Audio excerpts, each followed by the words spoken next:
the reverse part of the encryption. So you have counter here plus key and then encrypted. You have this, all this. Okay, block cipher in counter mode CTR. It uses block cipher with a block size B. So here you have the secret key in pair, where K is a key and T is a counter bit value. So the key is a concatenation of ciphertext. You can see here.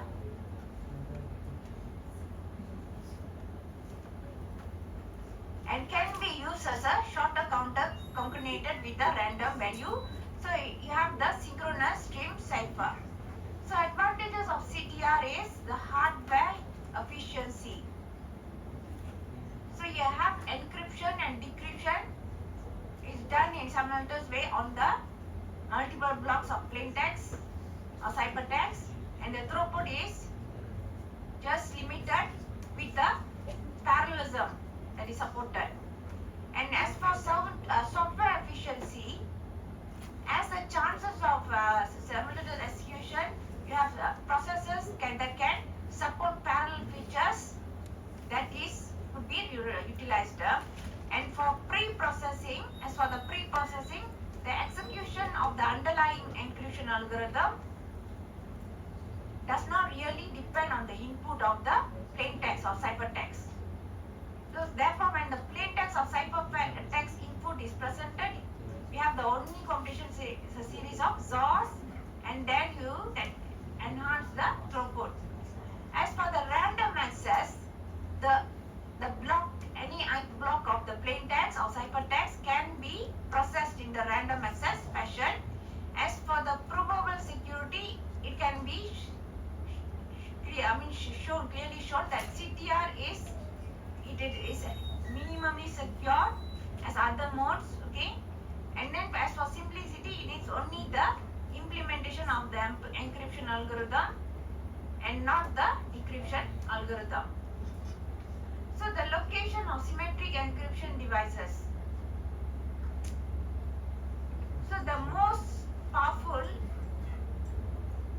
or the regular approach is to countering the threats to the network security is encryption. So when you are using encryption, we can decide what you want to encrypt and where the encryption gap should be done. So you have the main ways here, two main ways here, that is link encryption and end-to-end encryption. So you can see here, this is end-to-end encryption and this is link encryption device. So what is the difference here between the end-to-end encryption and link encryption device? End-to-end encryption is where encryption processes are carried out at both ends. Link encryption is you have the encryption devices at both ends. So link encryption, you have a lot of encryption devices. You got high level of security. It can decrypt each packet for every part of the switch. You can see here.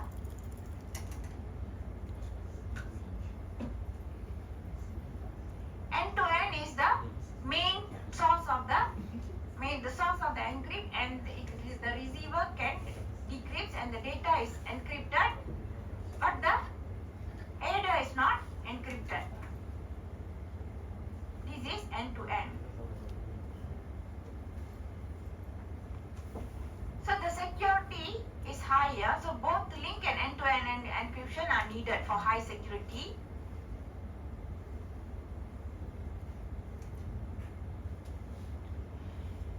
So these are the difference, link encryption and end-to-end encryption.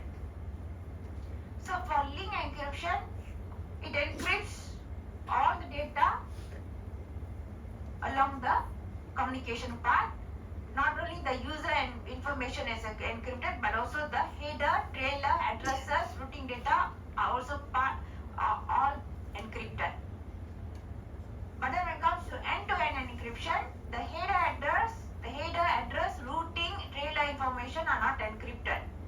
So this allows the attackers to learn more, okay, about the captured packet and where it's heading here. So for link encryption, all data are encrypted, where headers, address, routing information are included. But for end-to-end, headers, address and routing information are not encrypted. So it's not protected. For link encryption, it is done at the lower layer of the OSI model. For end-to-end encryption is done at the network layer. And for link encryption, all the information is encrypted, and then the packets should be decrypted at each hop, so that router or the devices know where to send the packet next. And for end-to-end encryption, the packets, they did not to be decrypted and then encrypted again at each hop, as the headers and trailers are not encrypted. Okay, link encryption versus end-to-end encryption. Link encryption, you have each weak communication link is equipped with both ends with an encryption device. What are the disadvantages here is the message should be decrypted every time it enters the packet switch. The reason here is the switch must read the address, okay, in the packet header to send the packet. So the message is weak, is about quite vulnerable at each switch. So for end-to-end encryption process itself is done at the both ends of the system. What is the advantages here? What are the advantages? The user data are secure. It gives more flexibility for the user to choose what that gets encrypted and how. And you have each hop computer on the network that also need to have a key to decrypt the packet. So the disadvantages here is the traffic is not secure, traffic pattern is not secure. Why? The frame, because the frame headers are which are transmitted in the clear. Okay, location of the encryption. This is a you have encryption device, end-to-end encryption device. This is the blue one is the link encryption device. So we have both forms, link encryption and end-to-end encryption are employed, and host encrypts the user data portion of the frame using end-to-end encryption key. So the whole frame is then encrypted using a link encryption key.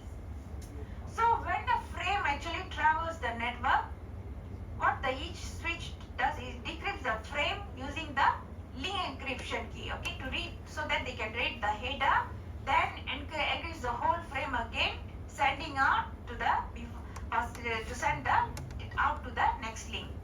And now the whole frame is secure except for the time that the frame is actually in the memory of the frame switch. At each time the frame header is in the clear. Okay, key distribution, symmetric key problem here.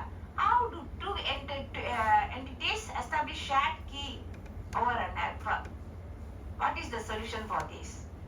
So Trusted Key Distribution Center, KDC, is acting as the intermediary between the entities.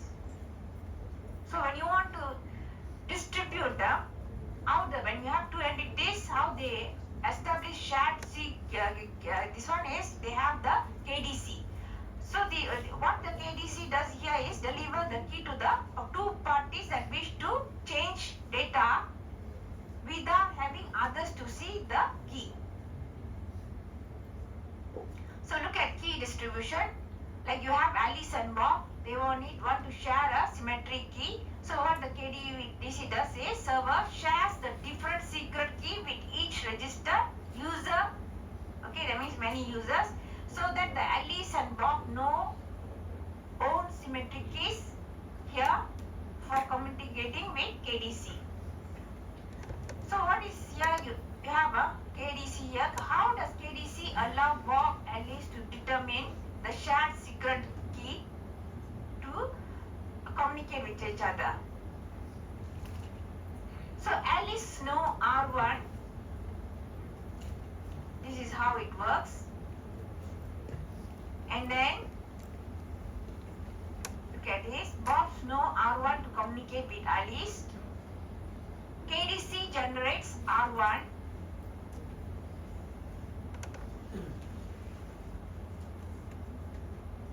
Then Alice and Bob communicates using R1 as the session key for shared symmetry encryption. So session key means it's only for that particular session where the session key is generated. It's not a master key. Yeah? So R1 is a session key.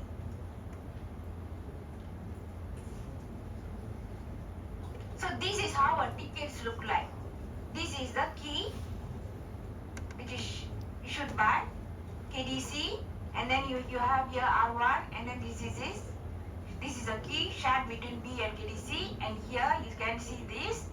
Then this is also known as a ticket. This is how a ticket looks like and comes with the expiration time because it's a session key. Sorry, it says.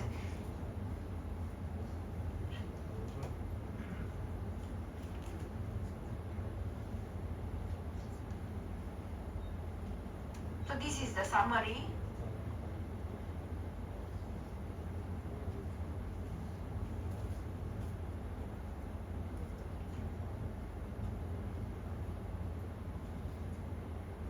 Okay, now we go to chapter 4.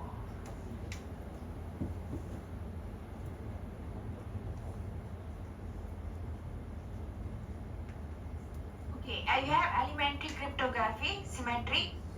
Okay, here you describe the RSA algorithm. You need to know what is Diffie-Hellman algorithm, and then use public key encryption algorithm, cryptography algorithms. So this is cryptology, cryptography, cryptanalysis. You have symmetry where you have the block cipher, stream cipher, and then you have asymmetric, public key. You have the factor. You have integer factorization and discrete algorithm. As for asymmetric, you have integer factoring and discrete logarithm. Diffie-Hellman, DSA, all these belongs to discrete algorithm. RSA belongs to integer factoring. Okay, now look at this. So this is how asymmetric encryption looks. You have encryption key here, and you have a decryption key. So this is the plain text. You encrypt it by using this encryption key, and you get the ciphertext here.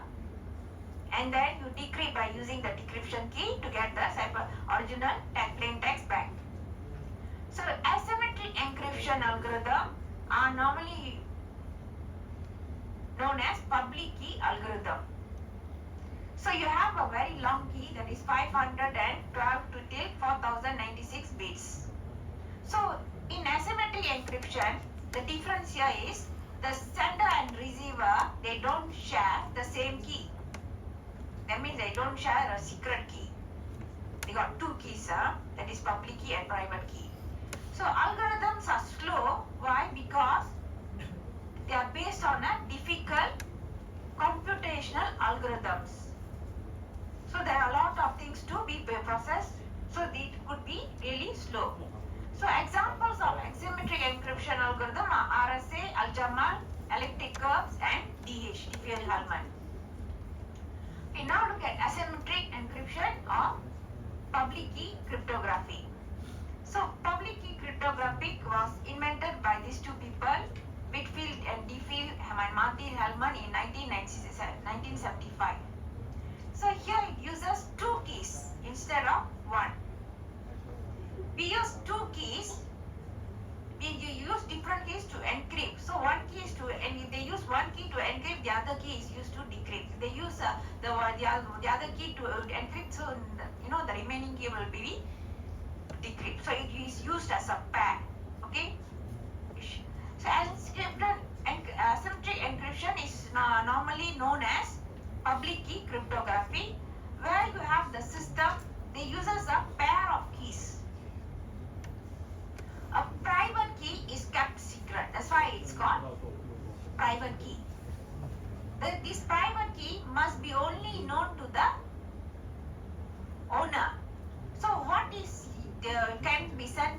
one is the public key.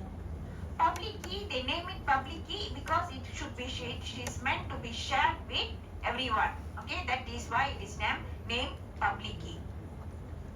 So security here really depends on resistor to reduce one key given by another key gather.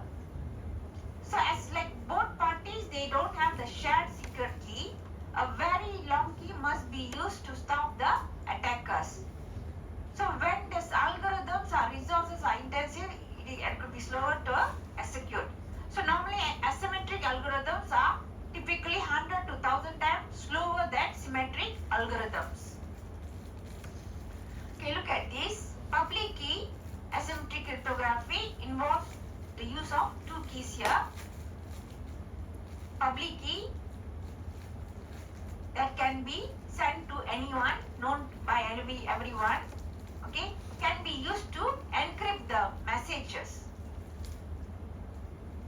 Let's say I want to send to someone, I should have the person's public key to encrypt the message.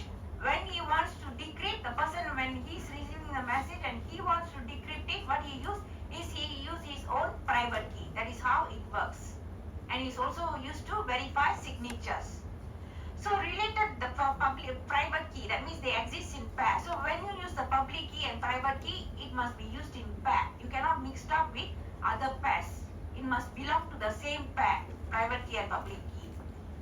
Known to the recipient, used to decrypt messages and sign signatures.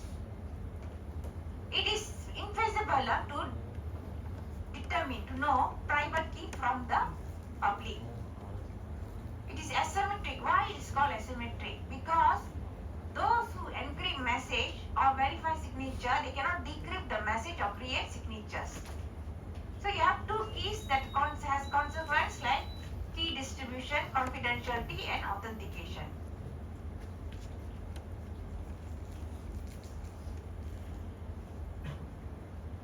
Okay, why we use public key cryptography?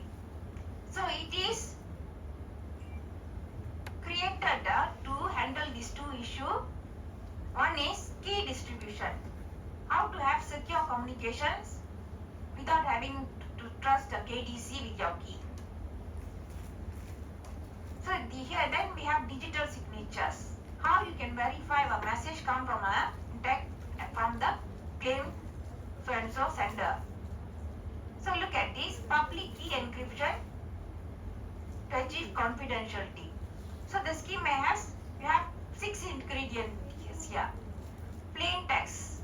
Plain text, this is the whatever original message that you created that can be understood by everybody. Okay, that is called plain text. Then you have encryption algorithm. What is encryption algorithm? Is with the key it can perform the transformation of the plain text to ciphertext. That is an encryption algorithm. You have the public key and private key. So the pairs of keys, one is for encryption and one is used for decryption. Then you have the ciphertext. Ciphertext is the scrambled message, that text what you can't read and understand is produced once the plain text is being converted into performed encryption using the keys. And you have decryption key, that is to convert the decryptor, the whole text of the ciphertext back to the original text. You use the decryption key. So you look at this, this is encryption with the public key. This is the plain text here, original text. And this is the encryption algorithm. Example for public key encryption, you have RSA. So this is the public key keys, ring of the public key. So in your ring, public key ring, you will have all your friends public key. You have Ted, Alice, Mike, Joy, Box, and everyone's here. So you now, this person, he's using Alice public key because he wants to send a message to Alice. Okay, so what he does, he encrypts this document using this encryption algorithm, okay, with Alice public key, and then he get this is done. This is E stands for encryption, they use the public key of Alice, okay, sent here.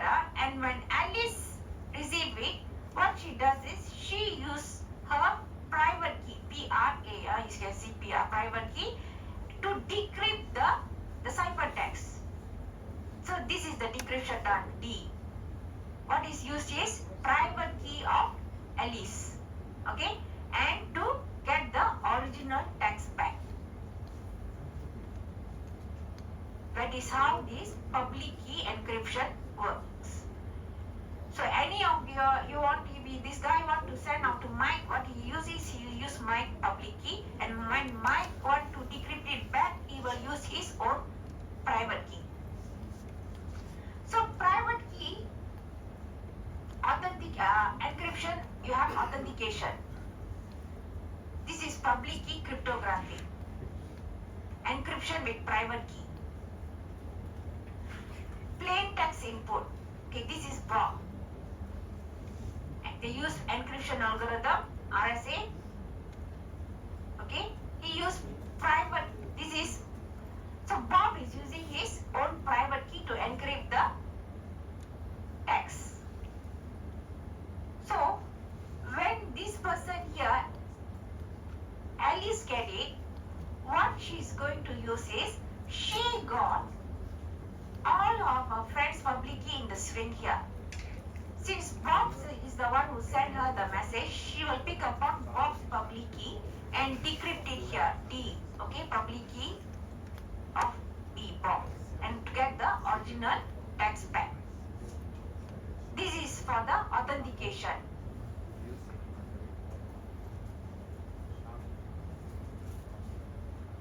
So you can see the difference here. To achieve confidentiality, how they send is they encrypt, Bob encrypt with Alice public key, because he wants Alice to open it. So this is confidentiality is achieved here, and he send. So the other way around here, when let's say when Bob use his own private key, it showed it is authentic. It's directly they confirm that it's originally from him.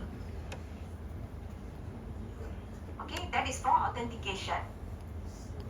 So the user here encrypts the data using, for authentication, the user here encrypts the data using his own private key.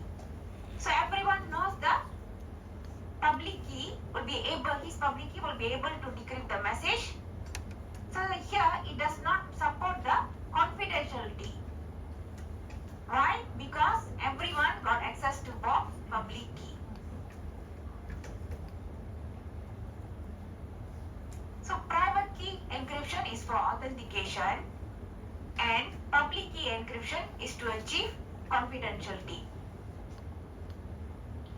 Now look at this, public key crypto systems. Confidentiality, secrecy and authentication.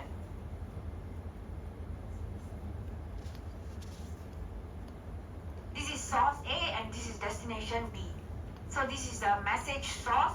You have encryption algorithm. Okay. This is the key pair source.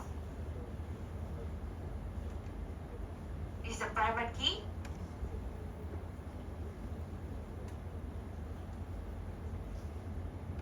Encrypted with this key, and then here it's encrypted with the, this is the private key of R, there's a private key of A, and this is the public key of B.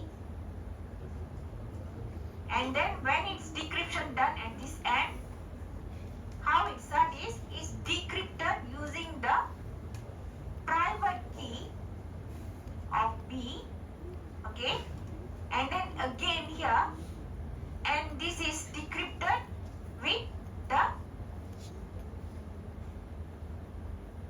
public key of A, and then to get the original message. So here you can achieve both confidentiality and authentication because you have both pairs here.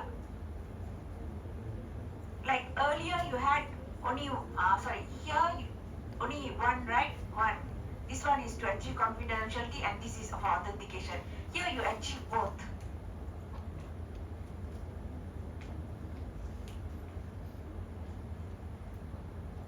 So the message here is first encrypted using the sender's private key. How it's done is they use the sender's private key. That will give a kind of digital signature. Then the second encryption is done using the receiver's public key. Okay, this shows what? Secrecy, okay, or confidentiality.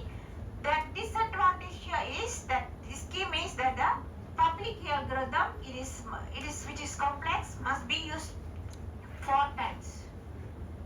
So applications for the public key crypto systems.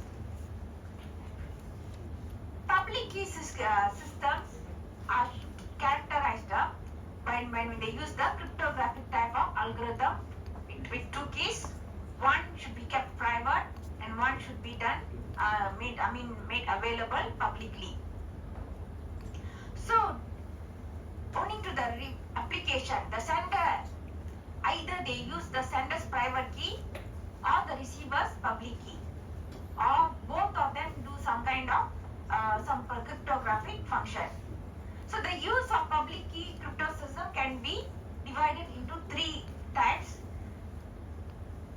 That is encryption, decryption. This is provide secrecy or confidentiality. Here the sender, what he does is he encrypts the message with the receiver's public key. This is to achieve confidentiality.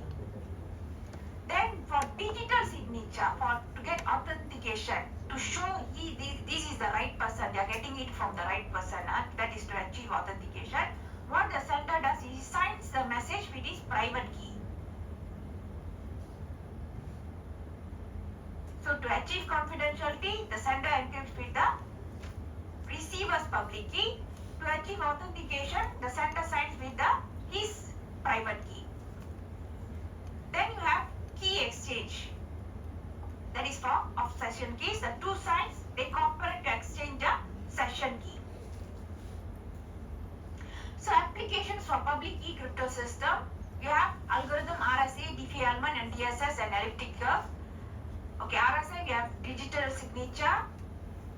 RSA you have digital signature, and then you have symmetric key distribution and then encryption of secret keys. And then for Diffie-Hellman, no digital signature. You have symmetric key distribution. You have encryption of for the encryption of secret key you don't have. And for DSS, you have digital signature, no symmetric key distribution, and no encryption of secret keys. And for elliptic curve, you have digital signature, you have symmetric key distribution, you have encryption of secret keys. So for RSA, you have all these 3. For Diffie-Hellman, you don't have digital signature, but you have only this symmetric key distribution. For elliptic curve, you have all. Okay, what are the requirements for public key crypto system? So it is computationally easier to create key pairs, public and private. It's computationally easy for the sender to know public key and to encrypt the message. And it's easy for the receiver knowing the private key to decrypt the ciphertext. So it is not possible for the opponent to determine the private key from the public key. It is not possible for the opponent for knowing the public key and ciphertext to otherwise recover the original text. It's useful if either the key can be used for encryption and decryption. So public key characteristics. Public key algorithms depends on with 2 keys, knowing that it is computationally infeasible to get decryption key, knowing only algorithm and encryption key, and is computationally very easy to encrypt or decrypt message when the relevant key is known, and either of the 2 related keys can be used for encryption with other used for decryption. So asymmetric encryption of public key cryptography. It normally works by using hard math problems. A normal method depends on with the difficulty of factoring large numbers. So one-way functions you have y is easy to calculate, but finding y and given by so that y is equal to fx. You have x is f minus 1, that is very hard, is impossible to practice. So example they gave is you have given a prime number say 293 and another prime number 307. It's easy function to multiply them together to get this number 89951. So when it's given 89951, it's not easy to get the factors of 293 and 307 unless you know one of them already. And computers can normally multiply two very large primes with hundreds or thousands of digits but cannot find two primes for the given thing. Yeah? And you have trapdoor functions which are hard to process without having the key but easy to process when you have the key.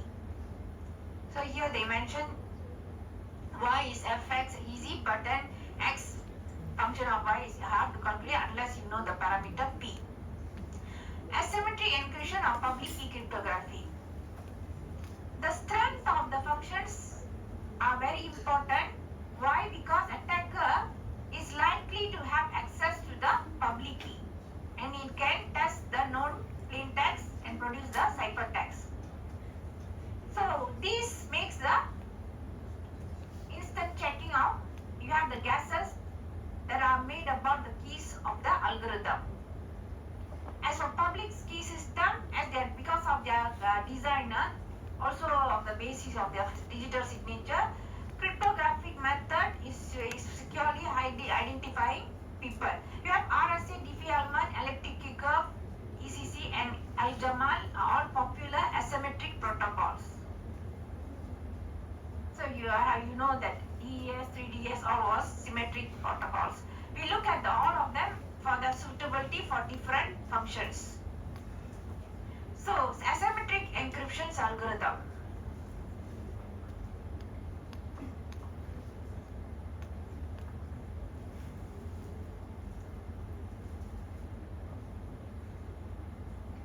RSA, Ribas Shamir Aldeman, was developed in 1977.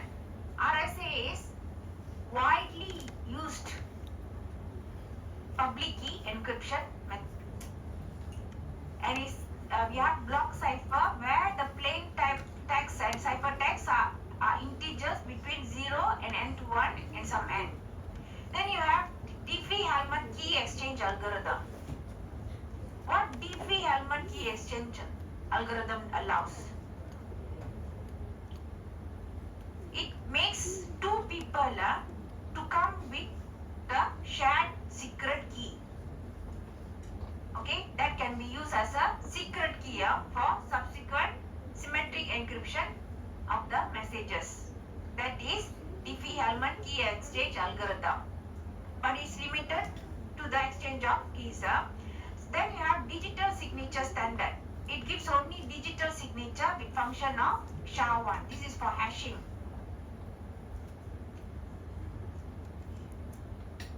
And it cannot be used for encryption or key exchange. What is hashing? What is digital signature standard used for? To show the authenticity. It is, there are no modifications. If you want to confirm the documents are not modified, you want to prove authenticity of the documents, what you can do is you can do this SHA-1 function, that is for hashing. And you check. Let's say you have produced the SHA functions with different values, that means there's been some changes. But then if you run the SHA-1 function and we produce the same values, that shows it was never changed. It was never modified. Then you have elliptic curve, cryptographic ECC. It's a security like RSA, but it's much with smaller keys. RSA public key encryption is by Ribas Shamir Edelman, MIT in 1977. It's a block cipher and widely used public key algorithm. It uses trapdoor function, okay, which is based on the multi-application of the big primes, and it uses exponentiation of integers modular prime. This is the encryption process. You can see here, when it encrypt, it gets C. C stands for ciphertext. Okay, this is equivalent to M. M is the original text message. Power bit E. Okay, and then mod N. For decryption, this is the original text. Here, this is the ciphertext value. Power bit D, mod N. Okay, this is how it looks at the end. When it decrypts, you get the M back. So both the sender and receiver knows the values of N. So the sender knows the value of E too. So the receiver knows of the value D. So the public key encryption algorithm, it works like this. Public key is equivalent to E and N here. And then the private key stands for D and N. So this is how it works. Look at this calculation here. Calculating calculating the product of two large prime numbers. Okay, this is the key generation by Alice. They select P and Q. Okay, P and Q both they are prime and they should not be equal to each other. Then N is what? Is a result of P times Q. Then this is called TOR. TOR is equivalent to P minus 1 times with Q minus 1. Then you select the E. E should be a factor. Okay, and then they calculate D. How they get D is, they use the Euler's theorem, and this is the public key. Public key stands for E and N, and private key stands for D and N. E is the factor. You can choose the range. They will have many factors. You can choose E, and then from when you choose a number which is factors from E, then you can get the D value, and this is how you get your public key and private key. So plain text encryption by Bob and Alice public key. With Alice public key is like this, is done like this. Ciphertext is equivalent to message M, power with E, this is the E, and mod N. And decryption by Alice with private key is done like this. M, this is the original, this is how you are going to get the original text is ciphertext C, power with D, and mod N. So they gave you an example calculation here. So you have two primes. One is 17, one is 11. Okay. Now you are going to compute N. N stands for P times Q. So when P times Q, you get 17 times 11, you get 187. So this is TOR. How you are going to get this value here? P minus Q times with Q minus 1. You are going to get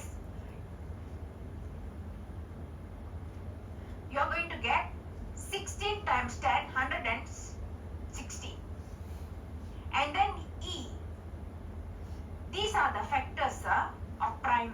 So you choose 7. You can choose the primes here. So factors to you want that you choose here is 1 and 7.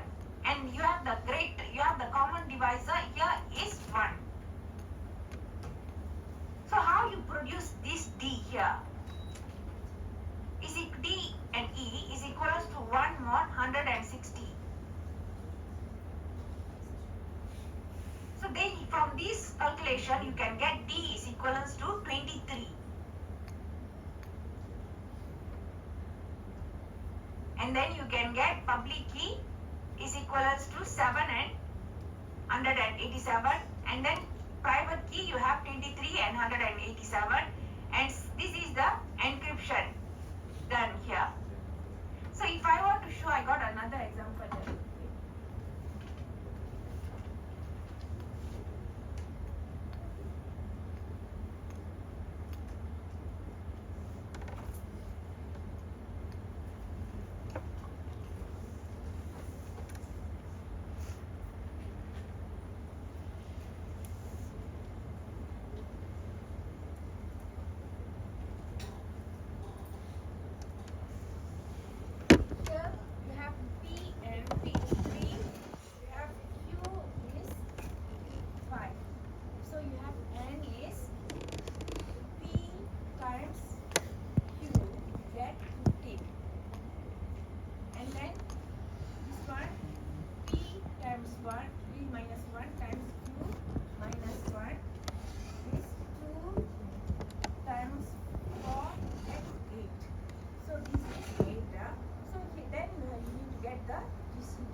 public key.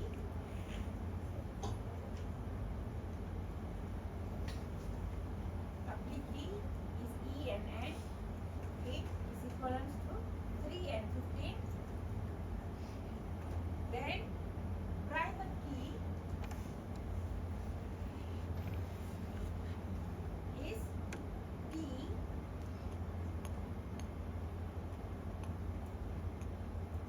and N is equals to 3 and 5 into 1. So how does the encryption works here?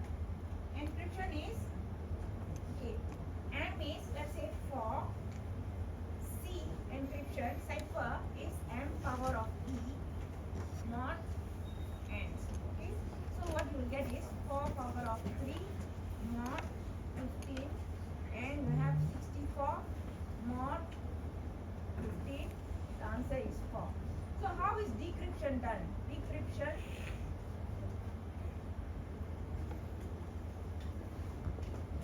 is C power of D ciphertext mod and 4 power of 3 mod 15 64 mod 15. So because we use the small number, we get something alike. Normally if you use large number, it's very difficult to compute and then it will keep be getting different. This is how the process works. This is how you get the D is this one, tau plus 1 divided by E. And then for E, you can choose the primes, which one, what factor you want to choose, whether you want to choose 3, 5, 5, 7. Let's say here in this case, I choose 3. So how would you get the D is this, use this. So let's case you are interested in, I don't think so, this is internet security calculation that every RIS student must know. Okay? So since you all are not, your RIS, not RIS, you all are techniques, right? So I won't be having this calculation in the exam. I won't be having, but I want to show how it works. This is RSA, how it works. Here, the factors you choose, normally in exam you will be given, okay, E is one value. And then from this, how we get the D is this one plus B, you can get the D. Then what is public key? Public key is E and N. Then you just replace the values with one. Private key is E and N. And then this is they will tell the message. Let's say message is 4. How you are going to get the ciphertext? Ciphertext is E is C M. This is the message. The power of E mod N. So you just replace. You can get this. And then when you want to decrypt it back, so what you do? Ciphertext power of T mod N. You get it back. This is how it looks. Have you all taken a picture? If you want to refer it to the calculation.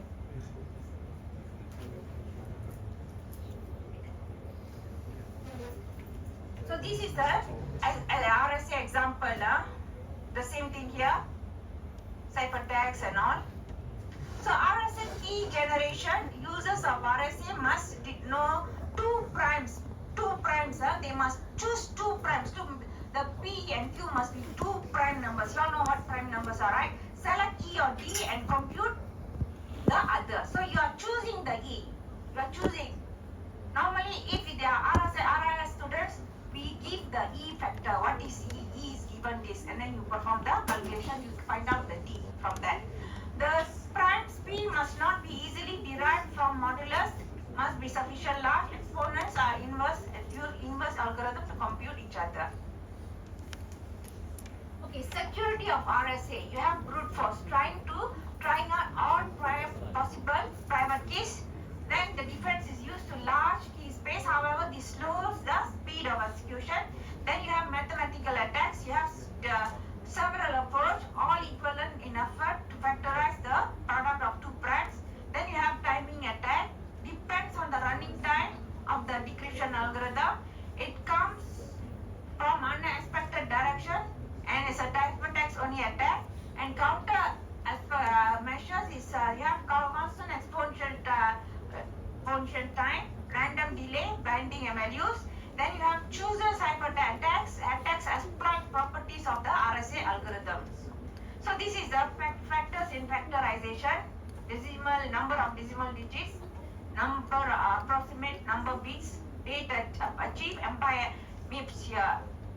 Okay, compare RSA with DES.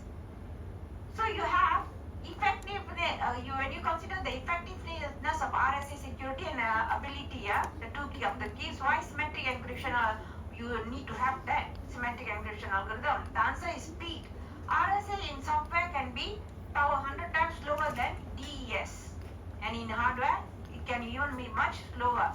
So RSA can be used to do normal encryption and digital signatures. So digital signatures what they do is they want to duplicate the functionality of the physical signature of a document using encryption.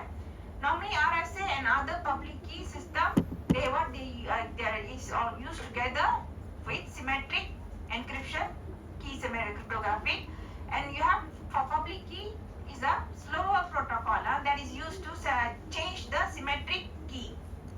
Then all the communication uses faster symmetric key protocol. It's also known as electronic key exchange.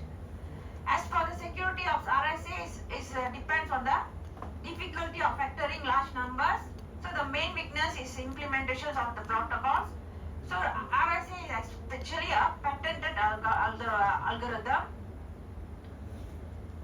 Okay, now look at Diffie-Hellman key exchange. Okay, it was actually published in public key, first published public key algorithm. Diffie and Hellman 1976 along with the exposition of public key concept, and it's used in a number of commercial products, and we have practical method to exchange a secret key securely that it can be used for subsequent symmetric encryption message, and it depends on difficulty of computing discrete algorithms. So it used for electronic key exchange method for secure sockets, and you have TLS, SSH, IPsec protocols. It allows the sharing of secret key between two people who have not contacted each other before. So for Diffie-Hellman exchange, Diffie-Hellman solves this problem. It avoids the other person from listening to two users passing the secret key. Look at this. That is the reason we use Diffie-Hellman. So you cannot have man in between. How does Bob pass the key to Alice? Look at this, they allow two separate keys, exchange securely, and then they compute the logarithms, and then exchange the public keys, okay, with the private values, and then based on the discrete logarithm process, they can create random private public Diffie-Hellman keys each time they communicate. Users could create a known private public Diffie-Hellman key and publish the directory and consult them, and it is safely to be secure with them, communicate with them. It is vulnerable to man-in-the-middle attack, still vulnerable. An authentication key is needed. Get this. Okay, Bob agrees with Alice with two values G and N. Alice will agree here. Look at this, and then they create a random number. Then you have this. This is the formula.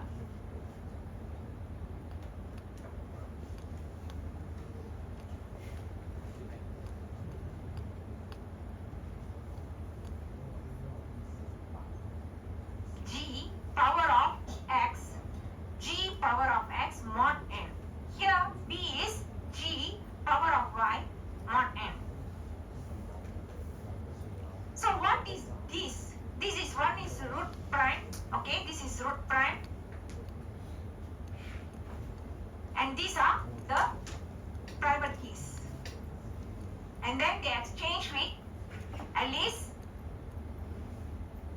And then, okay, so this is not so clear. So I'll show with you with my calculation here. So this one you have already taken, right?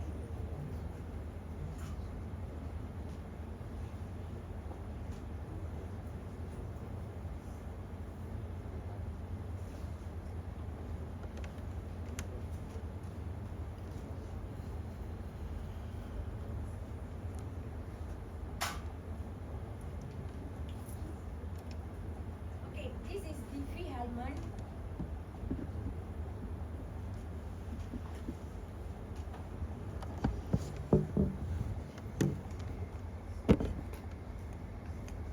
Okay, so here you have A and B. They want to set up a secret key. Okay, so you have one they have two numbers. This one is root prime, primitive root is primitive root. You use 3, and then for the mod you use 7. Okay, now you have A. He choose one number, choose 2.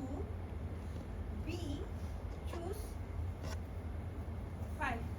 Okay, this is the private key of A, and this is private key of B. Okay, so now both parties, step 1 is 1. They want to calculate public key to exchange. First step is calculate the calculate public key and then exchange them. You know, right? When you get the public key, you share with others, right? Okay, so how would you calculate here? This is public key of A. Public key of A.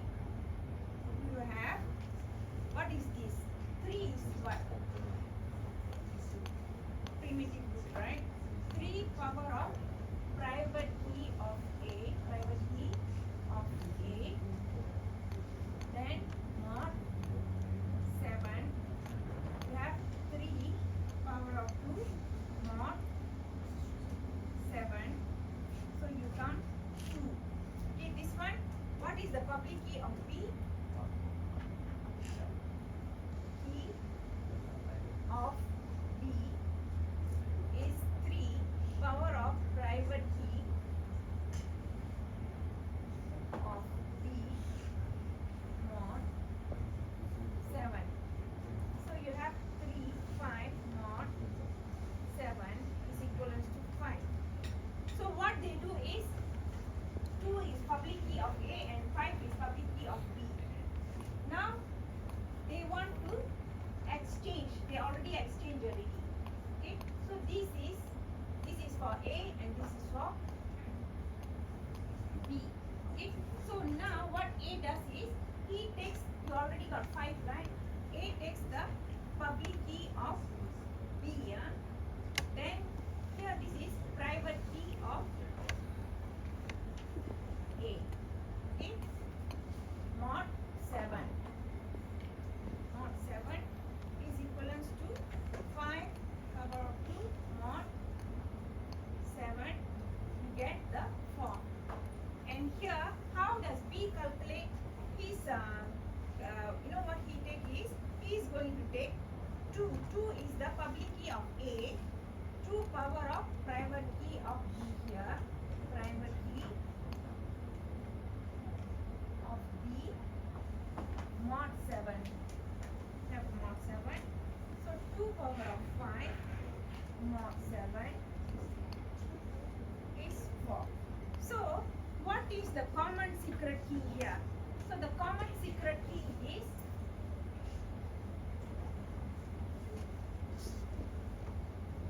key is 4. So both numbers at the end must be the same.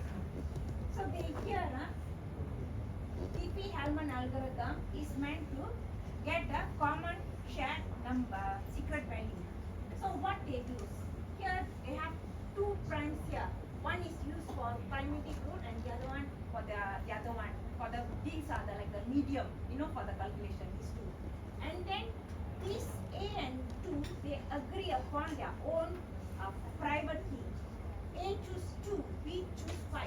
So this 2 is private key of A and this one is private key of B, is 5. So the next step is for them to calculate the public key.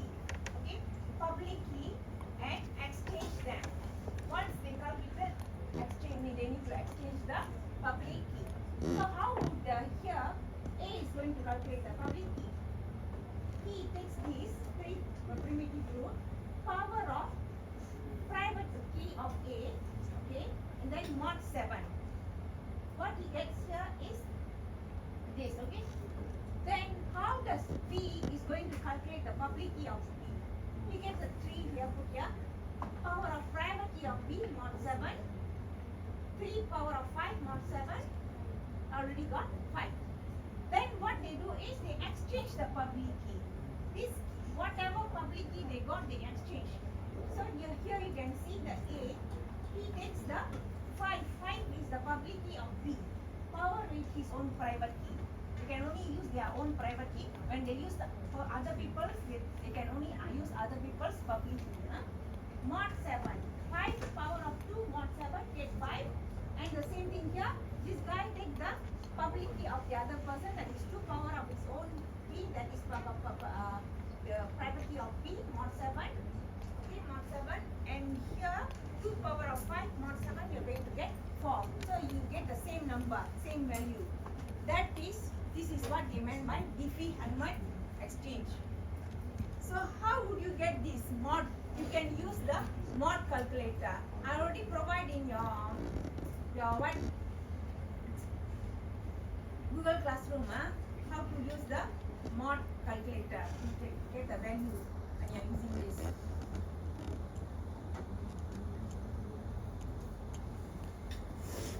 So this is how it works. This one also you can take a picture of this. So there won't be a calculation for this, but you need to understand how it is. Only for RIS, these questions will be asked. You must know how to calculate this. But as a student of introduction, you need to understand what is the purpose of Diffie-Hellman. Why? Because they want to have a common share secret key. Diffie-Hellman key exchange.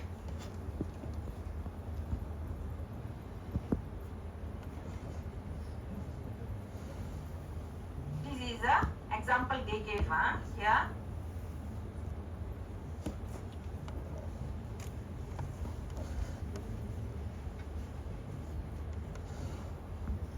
So here they perform the calculation using larger numbers.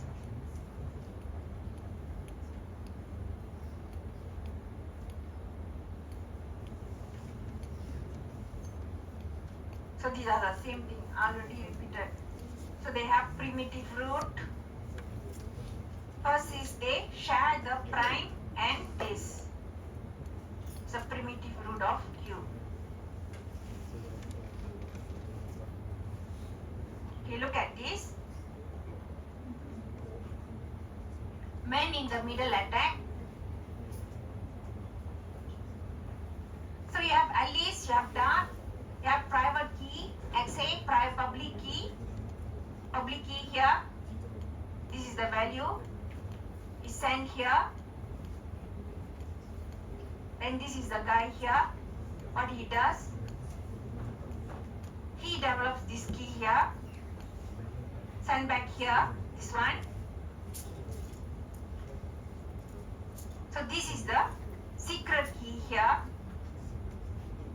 So this is what they are showing, how these people, these persons are there, they want to exchange the key, and how Dart comes in between. He develops his key and he intercepts the communication and to get the value. So what at the end is Alice share and Dart share K2 and Bob and Dart share K1. That is what this is the man in the middle attack. So man in the middle attack process here is Dart creates private key. This is the D1, XD2 and their public keys. And Alice transmit YA to Bob. Dart intercept YA and transmit D1 to Bob. Dart also calculate K2. Bob receives D1 and calculates K1.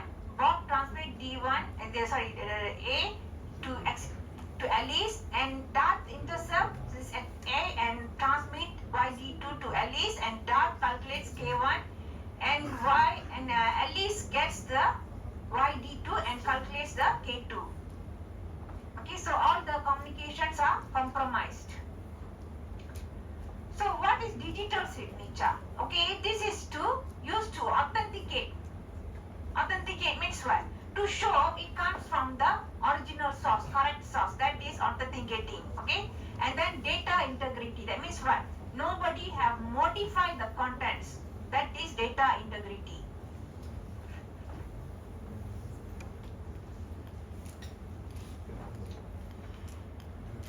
So it's created by encrypting the hash code with private key. That is what they meant by digital signatures. So digital signatures doesn't give confidentiality.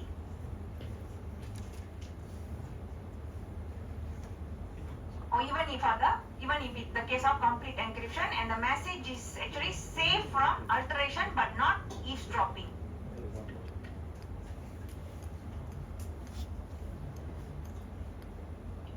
So here, what Bob does here for digital signature is they use secure hash function like SHA-1, okay, SHA-510, 512 and all.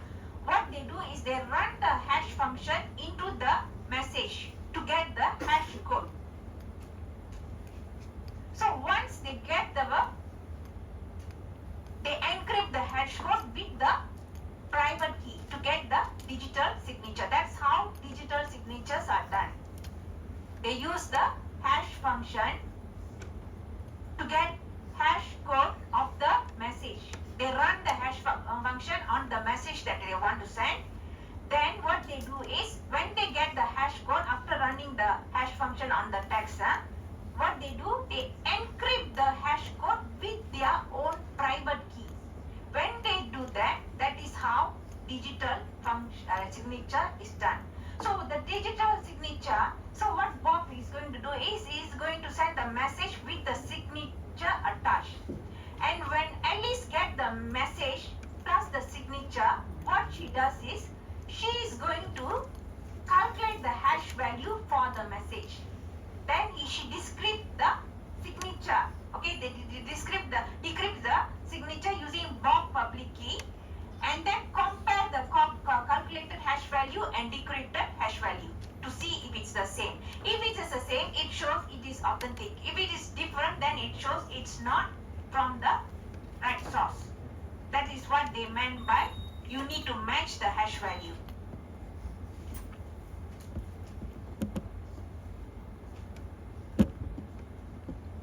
So this is digital signatures, running hash function on the message to produce hash code of the message and then encrypt the code with the private key to get the digital signature.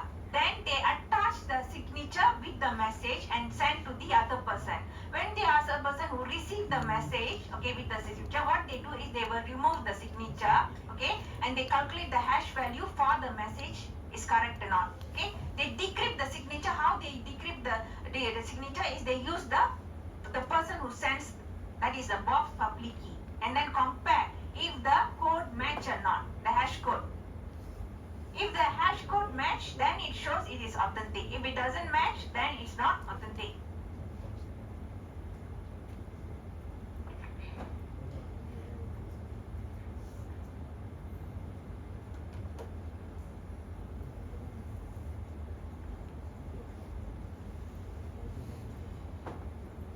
Okay, problem.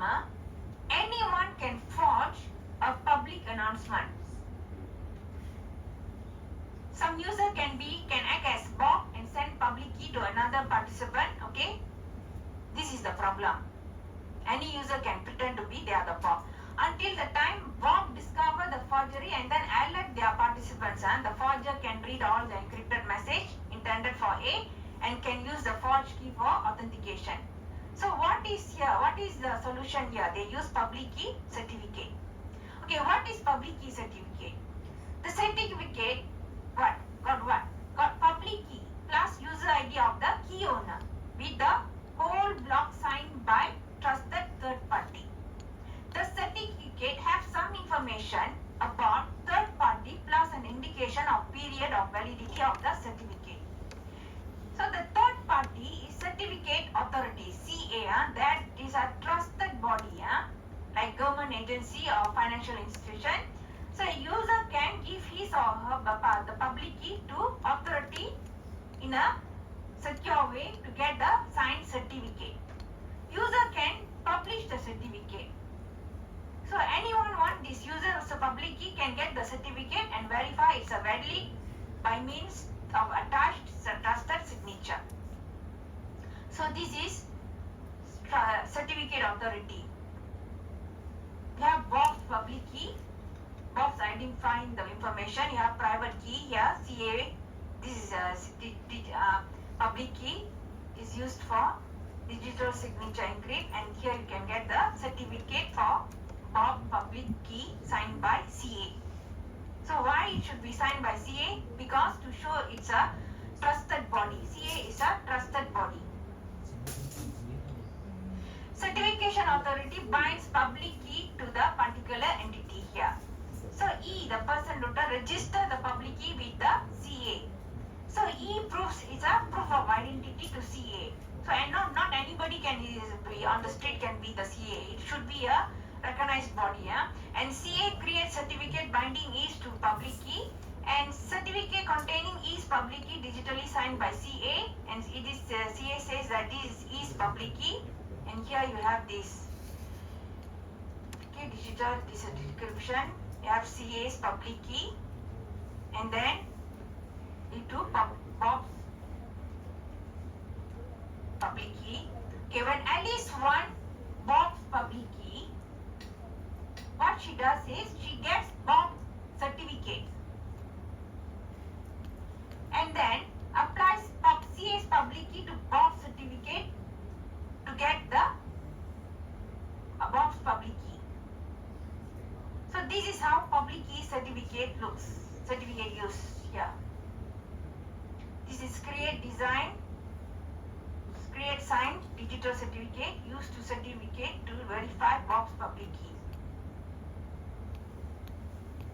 This is signed certificate. Signed certificate got Bob's information, Bob's public key, and CA information. Okay, CA information is there to show this is from the trusted body. So if it's unsigned certificate contains ID, user's IDs, user's public key. Look at this. Recipient can verify the signature by comparing hash code values.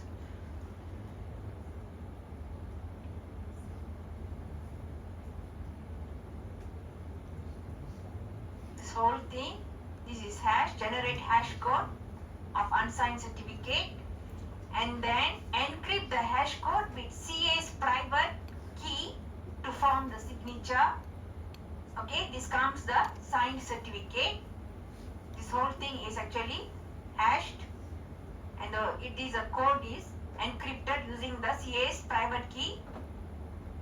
That means this is already a signed. This process is called signed digital certificate. Then here, this is the hash. Recipient they can verify, check authenticity by comparing the hash this part here, and then they decrypt. They decrypt this part by using signatures. They decrypt the signature by using the CA's public key to get the hash code back. So when they get the hash code back, they match it whether it's the same or not. This is how to verify the public key certificate.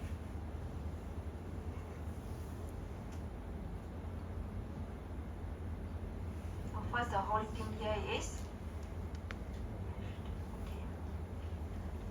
so internet is untrusted network.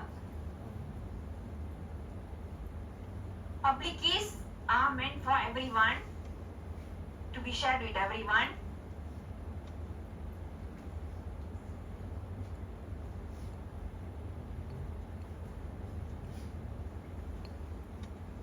So how it send is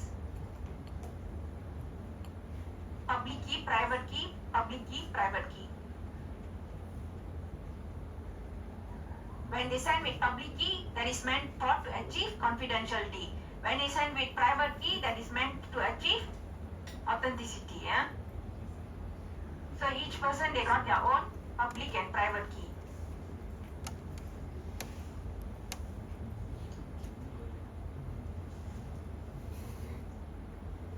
So are you sure that public key belongs to Alice?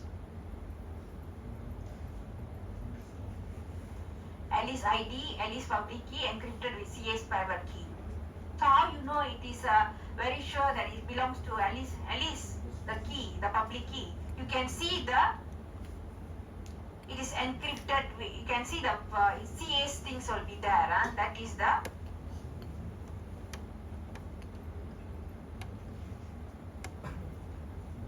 Alice ID and Alice public key is encrypted with CS private key.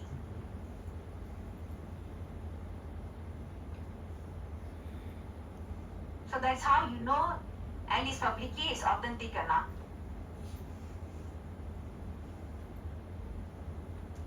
This is CS public key.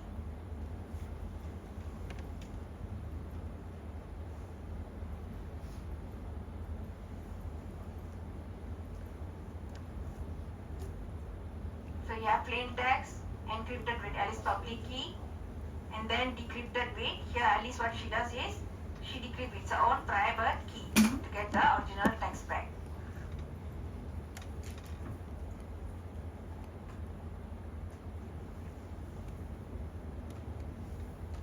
Certificates.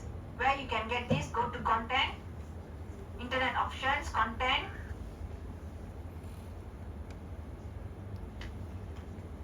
certificate, and you click the certificate, then you can see all these trusted publisher, untrusted publishers and all.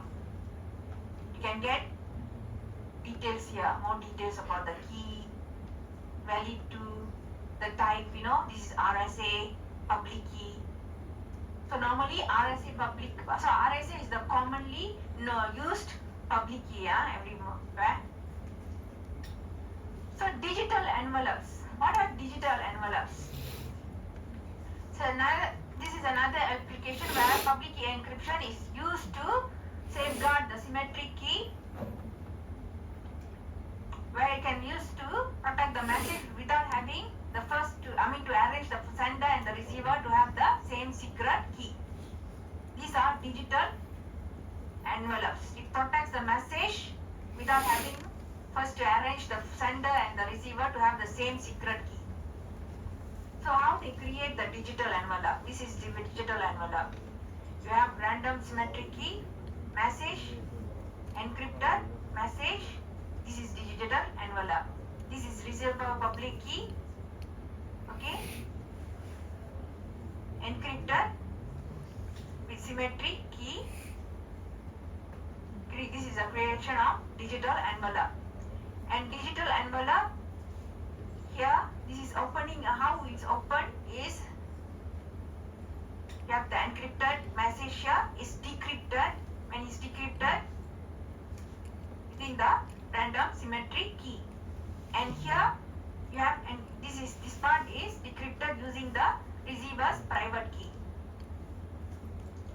So digital envelopes, suppose Bob want to send confidential message to Alice, but they don't have the symmetric secret key. What he does is he prepares the message, he creates the random symmetric key that can only be used once, and then encrypt the message using the symmetric encryption at that time, and encrypt one-time key using public key encryption with Alice public key, and attach the encrypted one-time key to encrypt the message and send it to Alice. Only Alice is likely to decrypt one of the one-time key and to recover the original message. So if let's say Bob get Alice public key by means of Alice public key certificate, then Bob is make sure that it is a valid key.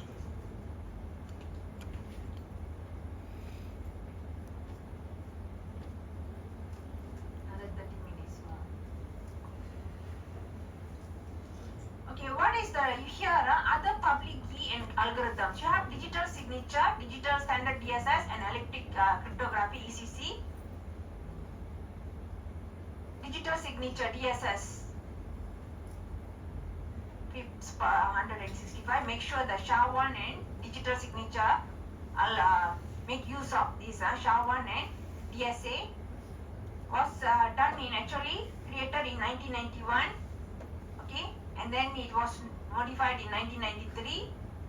Okay, and then another again modification in 1996. But this can't be used for encryption or key exchange. What it uses, it uses algorithm that was created to give only the digital signature function. Then you have ECC, elliptic curve cryptography. So that this equalizes the security for smaller bit size rather than RSA. Is seen in standards like IEEE P1363, and the confidence level in ECC is not yet as high as RSA and is based on the mathematical construct, okay, known as the elliptic curve. Okay. So summary: RSA public key encryption algorithm decryption. Okay, summary.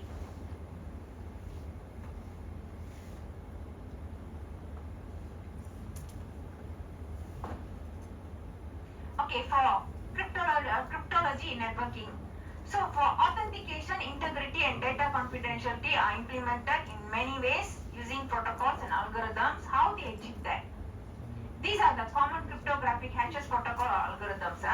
To achieve integrity, they use what? SHA.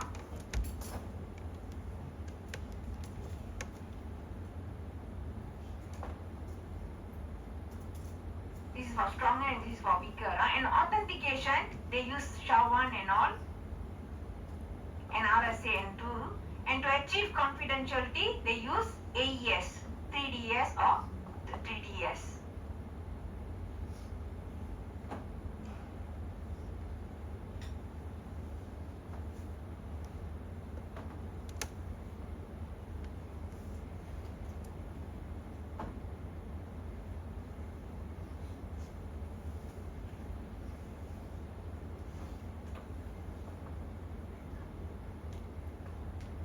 So types of cryptographic keys. Symmetric keys can be changed between two routers that supports the VPN. Asymmetric keys can be used in HTTPS application. Digital signatures are used when you are connecting to a secure website. And then you have hash keys that are used in symmetric and asymmetric key generation or digital signature and other types. So these are the protection given by key type: symmetric key, asymmetric key, digital signature and hash. Protection up to 3 years. Protection up to 10 years, 20 years.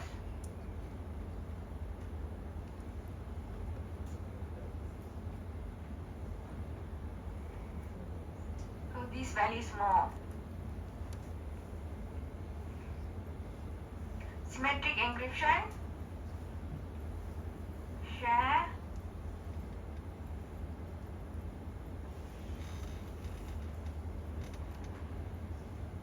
so in symmetric encryption you have the secret key. It could be type. Technology they use is DS, 3DS, AES, blowfish and all.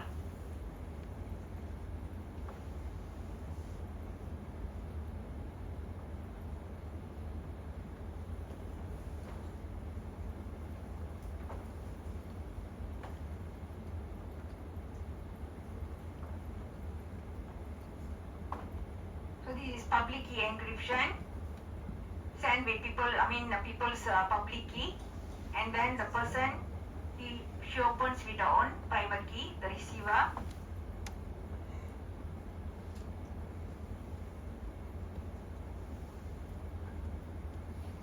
So he's not convinced the love letter is from Bob and need to Bob to prove it and send it again. What he does? Digital signature.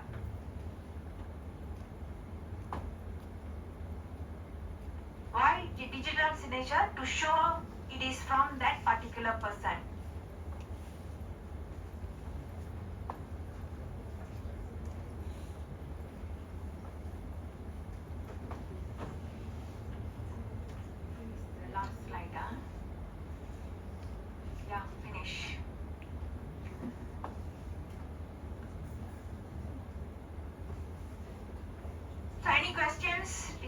topic. I think we have already covered chapter 4.